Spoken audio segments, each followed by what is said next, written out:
Gostaria de convidar os irmãos a abrir as vossas Bíblias no livro de Salmos, de número 13. Salmos, de número 13. Esse tema é o mesmo tema que foi ministrado pela manhã, inclusive o mesmo preletor que vos fala, inclusive também o mesmo esboço que utiliza, mas é um tema bem pertinente. O que fazer quando a tristeza for muito grande?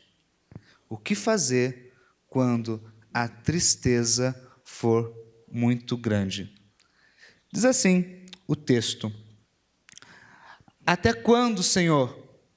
Para sempre te esquecerás de mim? Até quando esconderás de mim o teu rosto? Até quando terei inquietações e tristeza no coração dia após dia?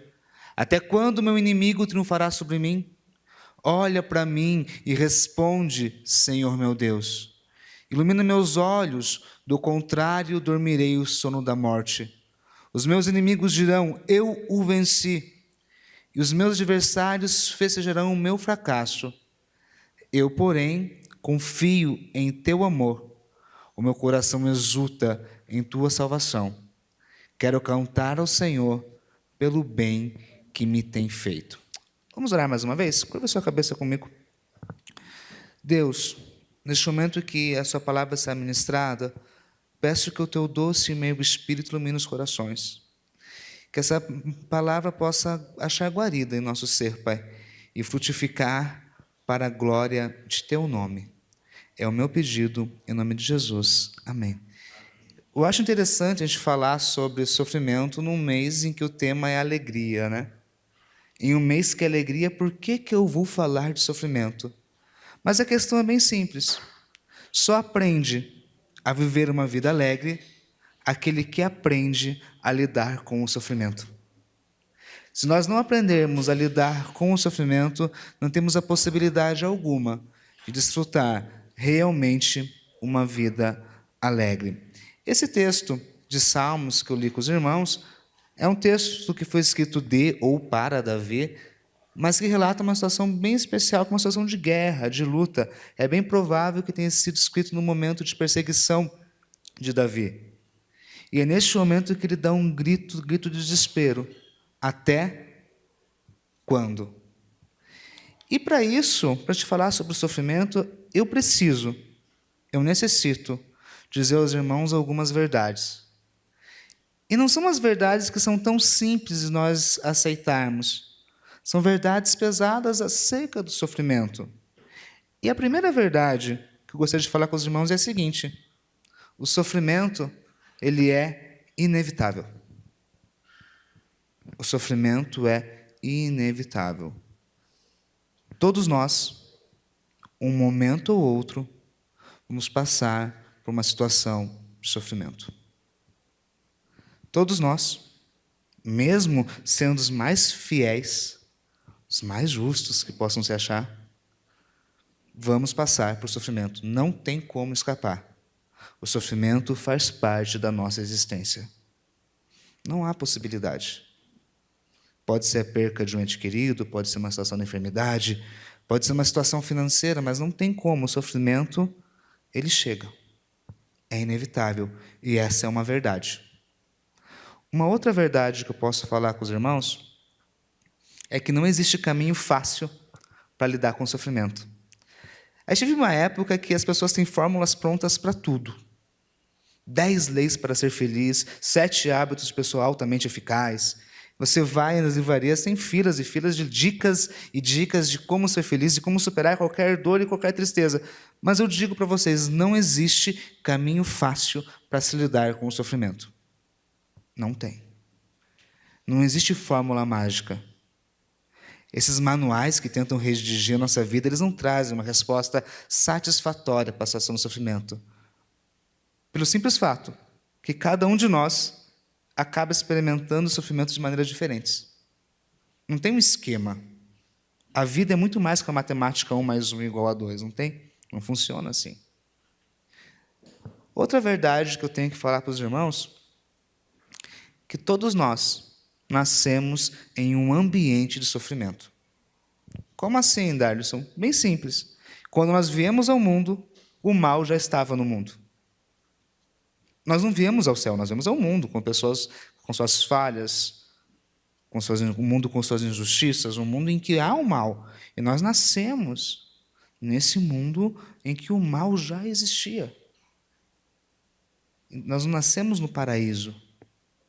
Nós nascemos num ambiente de pecado, de queda, e o mal já está posto entre nós. Então, nós nascemos em um ambiente de sofrimento. Mais uma verdade. O Evangelho de Cristo não promete uma vida isenta de sofrimento. Jesus nunca falou que quem seguisse ele não teria sofrimento. Pelo contrário, diz o seguinte: aquele que quiser vir após mim, tome sua cruz e... Ou seja, vem você com o seu sofrimento e siga Jesus. Em outra parte, Jesus diz, no mundo tereis aflições. Então, esse evangelho que se acomoda à mentalidade do mundo e que promete uma vida isenta do sofrimento, uma vida em que tudo é paz e perfeição, é um evangelho mentiroso, porque Cristo nunca prometeu uma vida em que nós não sofrêssemos. Ele nunca prometeu isso. A vida é repleta disso, de sofrimento. O evangelho de Cristo não prometeu que nós teremos prosperidade e saúde eterna. O evangelho de Cristo nunca prometeu isso. Então, se você pensa que por ser cristão, por orar, por ler a Bíblia, por frequentar os cultos, o sofrimento não vai te atingir, desculpa, mas cedo ou tarde, você vai passar por uma situação de conflito. Mais uma verdade que eu tenho que falar para os irmãos. Toda fuga do sofrimento ela é inútil. Não adianta querer fugir, querer inventar um mundo utópico. Na verdade, a gente vive num mundo de sonhadores, né? Nós olhamos o Facebook, o Instagram, é tão interessante assim, que as pessoas estão sempre sorrindo, sempre felizes. A família está sempre estruturada, a família propaganda de margarina. Todo mundo alegre, contente, maquiado, não é? As pessoas acordam às 6 da manhã, passam maquiagem, depois voltam para a cama às 6h30, tiram uma foto e falam, olha, acabei de acordar. Todo mundo feliz, contente, bonito, alegre, não tem problema. É uma forma de fuga e é inútil, não adianta. É uma máscara que está tampando o que você está sentindo. E algumas pessoas tentam fugir do sofrimento procurando vícios, procurando um escape, sem encarar o sofrimento de frente. E toda fuga de sofrimento ela é inútil. Porque não adianta a gente tentar fugir. Não tem como. Porque a nossa vida está dentro de um ambiente que o sofrimento é real e que o mal existe. Então, eu preciso pensar um pouco com os irmãos sobre essa questão do sofrimento. A gente tem que pensar um pouco e realmente parar e tirar um momento de refletir sobre o que é o sofrimento e como lidar com esse sofrimento enquanto cristão. E uma das primeiras coisas que eu percebo quando falo de sofrimento é o seguinte: o sofrimento ele é consequência da própria liberdade humana. A gente está vivendo um mundo cheio de tragédias, cheio de questões que a gente não está preparado. E a gente sempre pergunta por que Deus permite que um ser humano faça mal a outro ser humano. Por que acontece? É a própria consequência da liberdade humana. E todo mal que é feito por alguém é sofrido por outra pessoa. Um mal praticado e um mal agido dentro do conceito da própria liberdade humana. O ser humano é livre para agir. E na sua ação, às vezes pecaminosa, às vezes contra a vida, ele age com maldade. E quando ele age com maldade, a outra pessoa também sofre essa maldade que foi feita. O mal está dentro da própria questão da liberdade humana. Mas também tem situações em que a gente não consegue entender que são as questões de desastres naturais. Ah, por que teve terremoto em tal lugar? Por que em outro lugar teve um tsunami, um furacão, ceifou tantas vidas? Porque o sofrimento é contingente. O sofrimento é contingente. Da mesma maneira que a chuva cai sobre os bons e os maus, desastres naturais acontecem sobre bons e maus. São coisas que nós não podemos controlar. Agora, diante desse pensamento sobre o sofrimento, diante das verdades que eu falei para os irmãos, eu quero propor um caminho. Eu quero propor uma jornada para lidar com o sofrimento. Como nós vamos caminhar enquanto cristãos lidando com o sofrimento? E o primeiro passo é esse aqui, ó, agir, ação. O primeiro passo para lidar com o sofrimento é o passo do agir. Como assim agir? Não estou entendendo, é bem simples. Vamos mudar a pergunta. Vamos mudar a pergunta. Em vez de perguntarmos de onde vem o sofrimento e por que eu, vamos perguntar o seguinte: o que eu posso fazer contra o mal? Se nós viemos em um ambiente do sofrimento, nós não precisamos que esse ambiente do sofrimento viva dentro da gente. Se nós viemos a um mundo em que o sofrimento existe, eu não devo aceitar que esse sofrimento habite em mim e que eu seja um mecanismo de continuar com esse sofrimento, com esse mal, com essa maldade que há no mundo. Eu devo encerrar. Então, meu primeiro passo, agir conscientemente contra o mal. O que eu tenho feito quando eu vejo uma pessoa em situação de sofrimento? Qual que é a minha ação quando eu lido e quando eu percebo que há uma situação de sofrimento na vida do outro? Porque o agir é sempre agir para o outro, não para mim mesmo. O que eu tenho feito para acabar com o sofrimento? Ou pelo menos amenizar o sofrimento? Eu tenho que pensar nas minhas ações agora. Porque quando eu vejo uma pessoa que está sofrendo, e eu tenho o poder de fazer algo para amenizar o sofrimento, por que eu não faço? Por que eu não tomo uma atitude de inibir o sofrimento do outro, amenizar a dor do outro? É que é uma questão que a gente está tão preocupado conosco mesmo, que a gente esquece que as outras pessoas também sofrem. A gente esquece que os outros também têm dor. A gente esquece que as pessoas também têm fome, que as pessoas também têm sede. Em um momento de tragédia, não é a hora de ficar pensando tanto, se foi Deus ou foi o diabo que fez aquilo, mas vamos intervir na situação. Vamos agir naquela situação. É uma ação no primeiro nível. Eu tentar amenizar o sofrimento dos outros. Eu tentar lidar com isso. Eu tentar lutar contra isso. É o primeiro passo. A gente precisa aprender a conjugar outros verbos, agora verbos de ação solidária. Não mais o verbo sofrer, eu sofro. Mas eu convido a você a conjugar verbos que sempre pense na outra pessoa. Por exemplo, solidarizar. Eu solidarizo. Convido você a conjugar o verbo perdoar. Eu perdoo. Convido você a conjugar o verbo cuidar. Eu cuido. O verbo cooperar. Eu coopero. O verbo reagir. Eu reajo. O verbo lutar. Eu luto. E o verbo libertar. Eu liberto. Mas eu sei também que a ação para o outro ameniza o sofrimento do outro.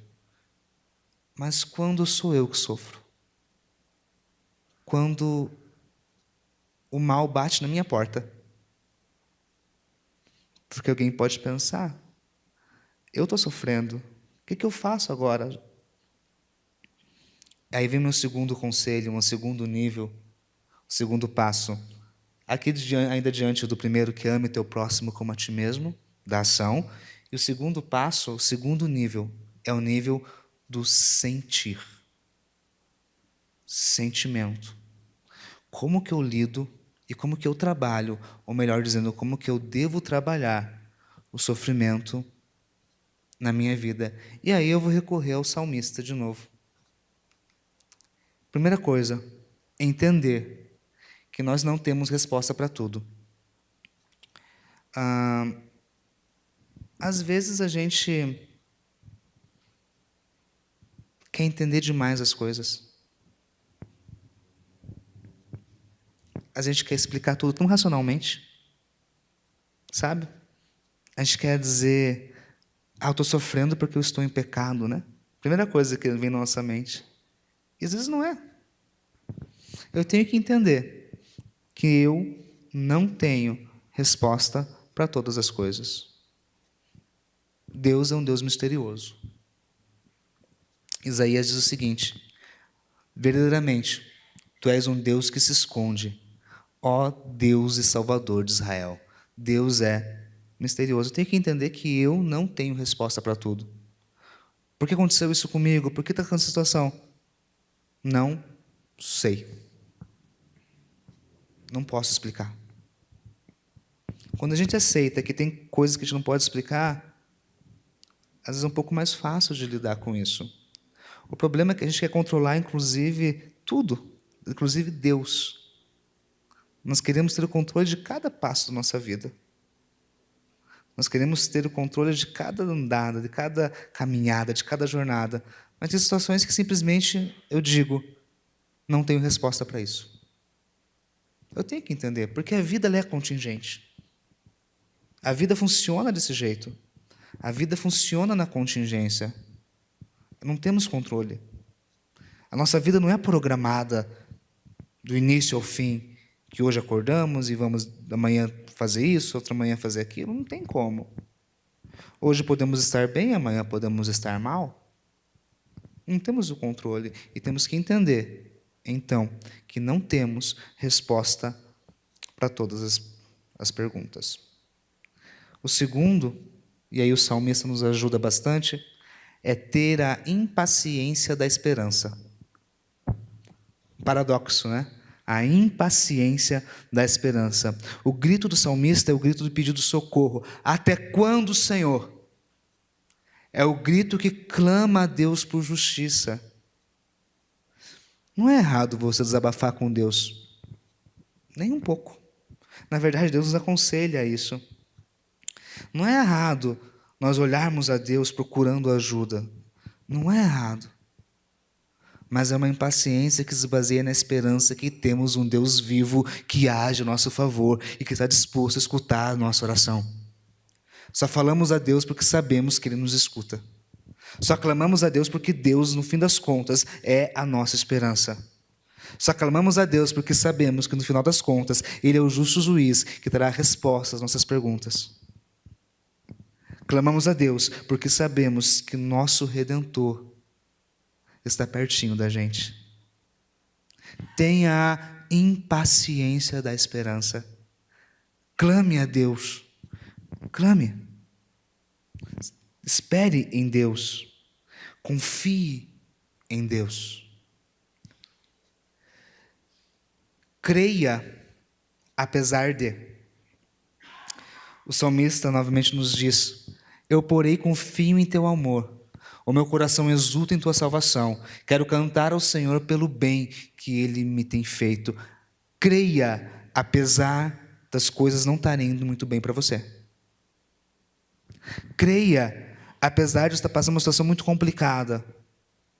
Creia, apesar de você estar passando uma circunstância em que você não consegue explicar.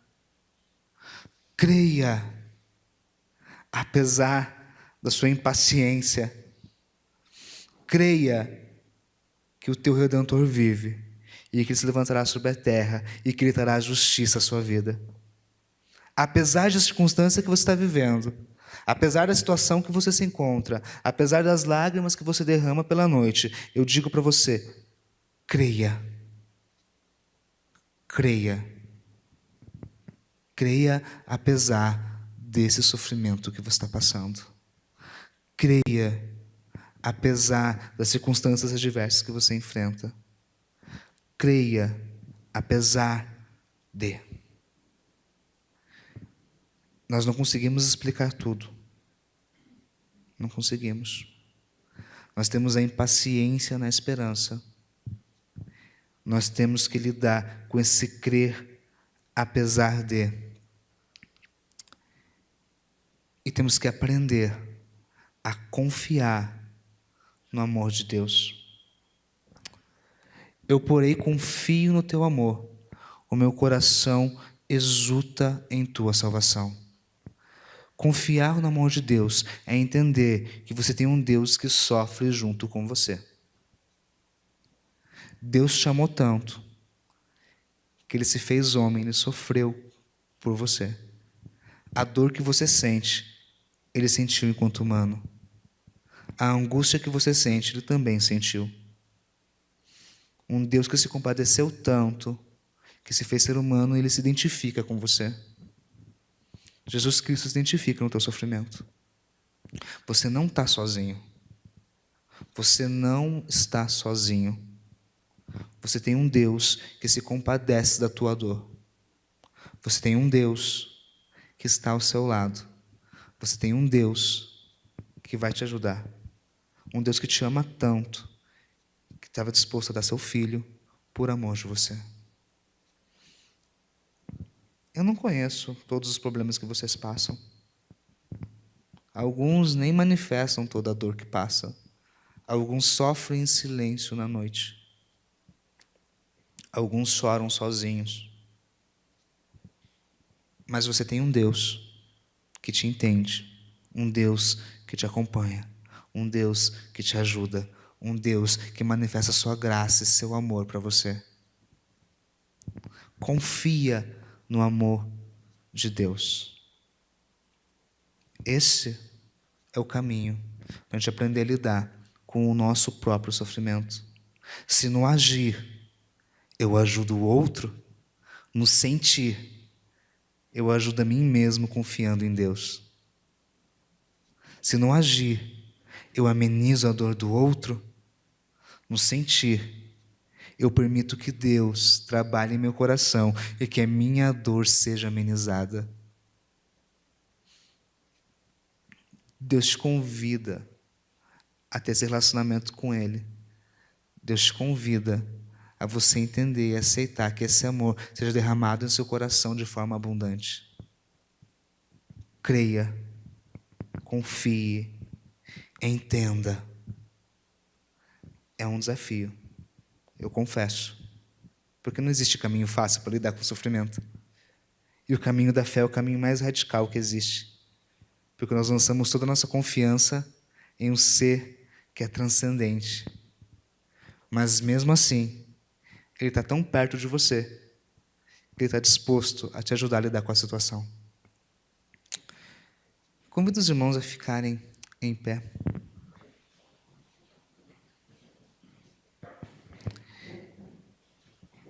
E eu quero convidá-los a meditar nesses dois aspectos, do agir e do sentir. Às vezes a gente está tão preocupado conosco mesmo que esquecemos do agir. Se esse é seu ponto, peça perdão a Deus e comece a agir amenizando o sofrimento do outro. Comece a atuar contra o mal que se levanta no mundo. Mas às vezes é você que está passando uma situação bem complicada. Aceita que você não consegue entender tudo. Aceita que você não consegue dar explicação lógica, racional para tudo que acontece na sua vida. Creia, apesar de tudo isso, e confie inteiramente no amor de Deus, porque você tem um Deus que se compadece de você. Curva sua cabeça comigo. Deus, Tu que és grande e rico em misericórdia, que está sentado no mais alto dos céus, mas mesmo assim é um Deus que está próximo da gente. Jesus Cristo, Senhor, que morreu pelos nossos pecados, que sofreu a angústia do abandono e da solidão, que sofreu as dores na cruz, que sofreu a traição de amigos, mas que ressuscitou, nos garantindo salvação. Mas o Senhor se compadece de nós, porque o Senhor nos entende. Queremos pedir perdão, Pai, porque às vezes não agimos satisfatoriamente contra o mal. porque às vezes nós não atuamos da maneira que deveríamos atuar. Perdoa-nos, dá-nos a força necessária para isso.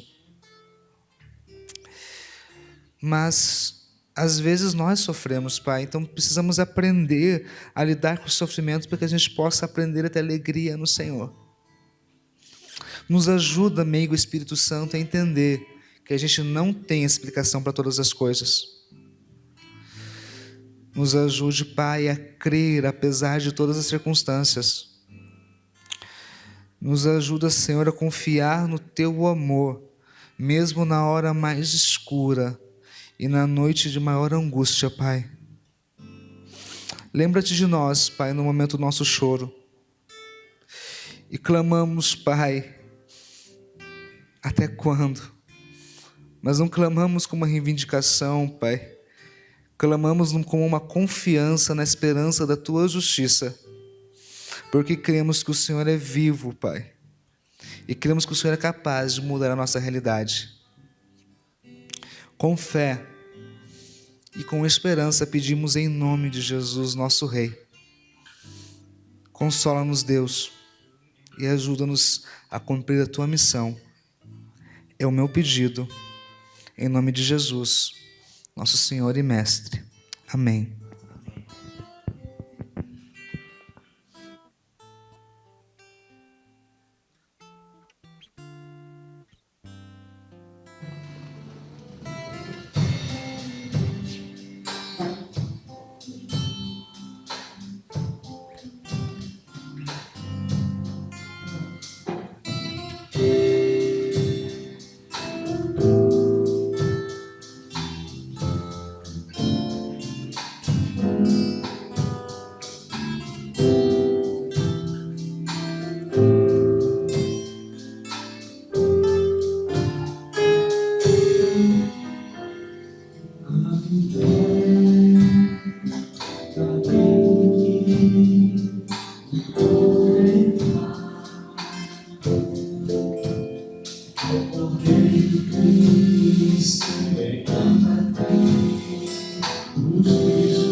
Só em Cristo posso confiar. É minha força, luz, canção, lugar seguro nele achei, rocha que não se abala. Que grande amor em Cristo há, profunda paz posso encontrar, Consolador, meu tudo enfim, nele eu vou permanecer.